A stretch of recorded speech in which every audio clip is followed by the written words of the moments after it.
وہ سیاسی طور پر کسی لیڈر کو تلاش کر رہے ہیں جو انہیں دوسری اقوام سے بچائے، کیونکہ خداوند یسوع مسیح سے 722 سال پہلے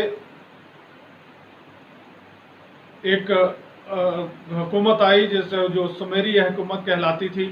وہ طاقتور لوگ تھے اور انہوں نے ان پر حملہ کیا اور 10 قبائل کو فتح کر لیا۔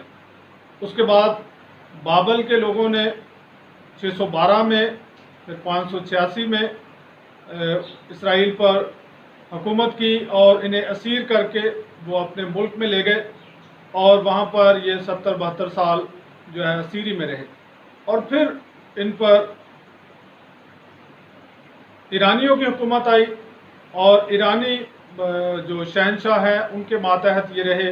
ایرانیوں کے بعد یونانیوں کا دور آیا، اور خداوند یسوع مسیح کے دور میں ان پر رومی لوگ حکومت کر رہے تھے۔ تو اس لیے لوگ مسیح چاہتے تھے کہ مسیح کی آمد کے بارے میں چاہتے تھے کہ مسیح آئے اور انہیں بچائے۔ مگر پطرس کا ایمان بہت واضح ہے، پطرس کی سوچ بہت واضح ہے۔ وہ یہ نہیں کہتا کہ تو بادشاہ بننے والا ہے، بلکہ کہتا ہے کہ تو المسیح ہے، زندہ خدا کا بیٹا۔ اور یہ وہ امتحان ہے، یہ وہ بنیاد ہے جس کے بعد خداوند یسوع مسیح نے کہا کہ تو مبارک ہے شمعون بریونا، کیونکہ یہ بات جسم اور خون نے نہیں بلکہ میرے باپ نے جو آسمان پر ہے تجھ پر ظاہر کی ہے۔ شاگردوں میں زیادہ قابل لوگ بھی تھے، زیادہ پڑھے لکھے لوگ بھی تھے، اور ویسے بھی خداوند یسوع مسیح کے ارد گرد بہت سارے علماء رہتے تھے، مگر وہ خداوند یسوع مسیح کو اس طرح نہیں جان پائے، وہ خداوند یسوع مسیح پر اس طرح ایمان نہیں لا پائے۔ اور جب پطرس نے اپنے ایمان کا اظہار کیا تو خداوند یسوع مسیح اسے ایک نیا نام دیتے ہیں، اسے کہتے ہیں تو کیفا ہے۔ یہ ایرامی زبان کا لفظ ہے، اور اس میں اس کا مطلب ہے چٹان، اور اسی لفظ کو جب یونانی میں ترجمہ کیا گیا تو پطرس جس کا مطلب چٹان ہے وہ رکھا گیا۔ اور خداوند یسوع مسیح نے کہا کہ میں اس پر ایک کلیسیا بناؤں گا اور عالم اسفل کے دروازے اس پر غالب نہ آئیں گے۔ خداوند یسوع مسیح پطرس کو جو ایمان کی مضبوط چٹان ہے اس پر کلیسیا کو قائم کرتا ہے۔ خداوند یسوع مسیح نے فرمایا ہے کہ جو چٹان پر اپنا گھر بناتا ہے وہ گھر قائم رہتا ہے۔ اور یہ علاقہ جہاں پر خداوند یسوع مسیح کیسریا فلپی میں ہے، یہ ایک پہاڑی علاقہ ہے اور مضبوط چٹانوں کا علاقہ ہے۔ تو وہاں پر خداوند یسوع مسیح پطرس کو مضبوط ترین چٹان قرار دیتے ہیں اور اسی پر کلیسیا کی بنیاد رکھنے کو ہیں۔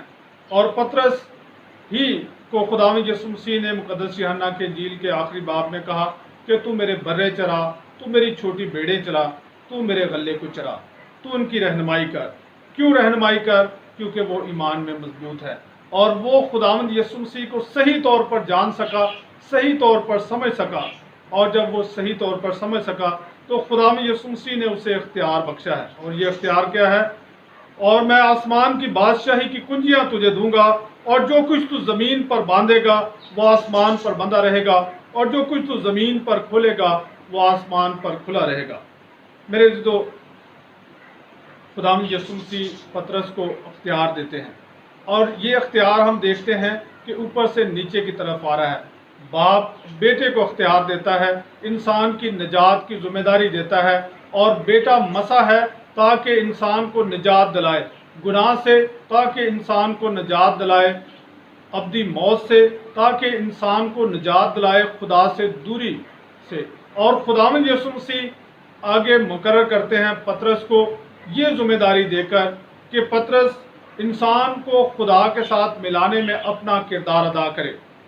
اکثر یہ سوال کیا جاتا ہے کہ یہ کہاں لکھا ہے؟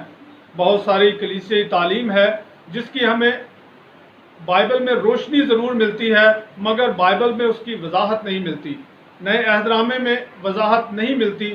پھر بھی کلیسیا کچھ باتوں کو جو ہے وہ عمل میں لاتی ہے تاکہ ایمانداروں کی رہنمائی ہو۔ کلیسیا ایمانداروں کے لیے رہنمائی کے اصول اور قوانین بناتی ہے، اور یہ کیوں بناتی ہے؟ کیونکہ خداوند یسوع مسیح نے پطرس کو یہ اختیار دیا، اور اسی اختیار کی بنا پر کلیسیا فیصلے لیتی ہے۔ اور یہ اختیار پطرس سے پھر آگے دوسرے رسولوں تک اور پھر آج تک بذریعہ پوپ صاحب، بشپ صاحبان، فادر صاحبان اور باقی کلیسیائی خادمین کے ذریعے سے یہ اختیار آگے بڑھتا ہے، اور خدا اس اختیار کے وسیلہ سے کلیسیا کو برکت اور زیادہ روحانی تقویت عطا کرتا ہے۔